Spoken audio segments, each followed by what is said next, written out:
To our third segment of our show. Third segment is a freestyle where we talk about anything we want to talk about. Then we talk about a story over here. A fellow TNT analyst, Charles Barkley, actually made news a couple weeks ago talking about he owes $400,000 on gambling. And, Jordan's made news a few times, betting on the golf course and gambling money, losing millions of dollars. Now, is this a problem or are we blowing it out of proportion? Is this a legitimate problem that athletes have, and should we worry about it because you don't want it to go into the actual games?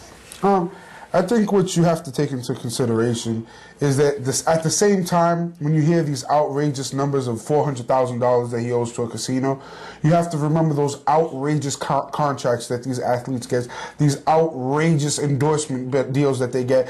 And in Charles Barkley's case, he gets millions of dollars for being an analyst. And he's, you have to understand the amount of money that these people actually have. For a regular person, it's hard to fathom owing $400,000 to a casino. But at the same time, you have to understand that you have no idea how much money this man has, and you have no idea how his finances are. And from what I heard, he paid off the debt. It was just a misappropriation of funds. I mean, when Michael Jordan, if anybody's worried about Michael Jordan's money, you got to be absolutely kidding me. When he used to get in trouble, when they used to have those allegations about his casino thing. I mean, you go to the casino, you lose $100, maybe $1,000, and you're tight for the next couple months. Yeah. These guys could blow that kind of money, and they don't even notice it. You know what I mean? They'll sign a couple basketballs, sign a couple cards, and they'll be all set. You got to really put it into consideration. Kai, what do you think? I think it puts a bad face on the NBA. I think we're taking this a little bit too lightly. And David Stern should actually speak up. I know Charles Barkley is not an active player right now, but it's still, when you think Charles Barkley, you think the NBA. He's a Hall of Famer. But I just think it's a bad face for gambling. And plus, you got the whole gambling thing and the whole betting thing going on with Tim Donahue, the referee. And it's just a sports, period. Like baseball's having their problem with steroids, basketball having their stuff with this gambling thing, and the NFL's having this problem with the off-the-field issues, the strip clubs. Everybody's getting going with gun accusations and, off-the-field issue. Each sport nowadays is having these little targets that are not putting a good image of the space for America and younger children. So I think commissioners all throughout, Bud Selig, for the base, they all need to come out and really put a clamp on this because it's not looking good for basketball.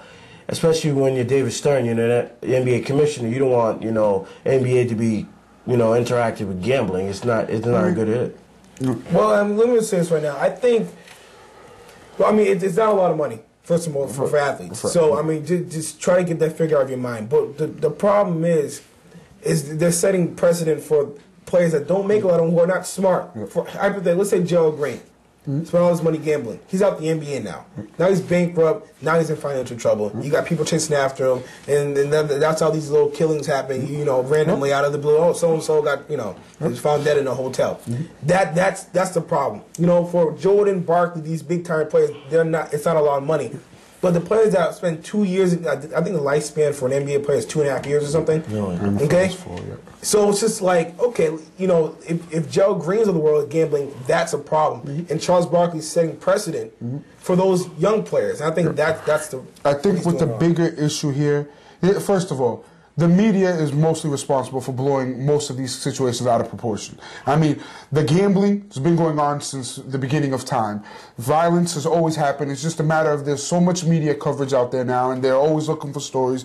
They're going to find them. You know what I mean? You look at anything with a microscope, you're going to find all the problems. So that's one thing. So don't like it's just happening in this era. No, this has always been going on. Now it's just coming to light. However, when you talk about should they be gambling, should they be doing this or that and the other, for the record, these are grown men.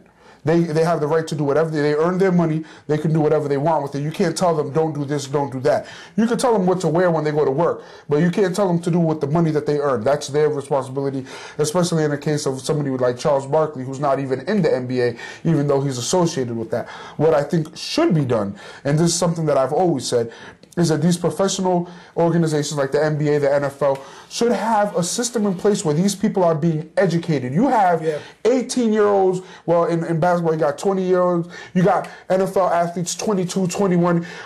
most of the time coming from, underprivileged backgrounds, and all of a sudden they got millions of dollars at their disposal. They're still the same person. They still have the same background. Now they just have billions of dollars. They don't know what to do with it. You know what I mean? They have to be educated on, and I've heard that there's little programs in the NBA where they're starting to do that more and more, but you have to really take it to another level when you have these issues, because that's when you have those problems where kids get into these problems back home or with the wrong crowd, mixing. You're now a millionaire and you're hanging out with the same friends you used to hang out with. You can still hang out with your friends, but you gotta. There has to be limits to how you behave when you have this kind of money. But make a long story short, it's not a big deal for the big timers. For the small timers, educate them. Yeah, that's what the big comes down to. Educate your players. Any final questions, comments, concerns, comments? Kyrie, Dan? Charles Barkley, before you blow another 400,000, just come over here. Guys, that is it for Steppin Up Big Time. I just want to thank once again, seriously, cameras not even here, for being on the show. I appreciate that. Y'all coming and supporting the show and everything. Everyone that's watching, I've always been getting good feedback. You guys, I'm pretty sure, getting feedback on the show. Appreciate the support. Greatly appreciated. That is it for Steppin Up Big Time. Have a great holiday out there. Have a great safe summer. We'll be back in a few weeks. I'm talking about have a safe summer, especially for the youth out there. I'm talking to you guys. School's out. It's going to be out in a few weeks. You got to stay safe. You know what I'm saying? Don't do anything stupid. Get involved in activities. Brockton After Dark, like you saw early in the segment. Try to get involved in things like that. And stay safe. That's all I'm saying. Stay safe. Find someplace safe to be. May the force with you, and God bless the United States of America.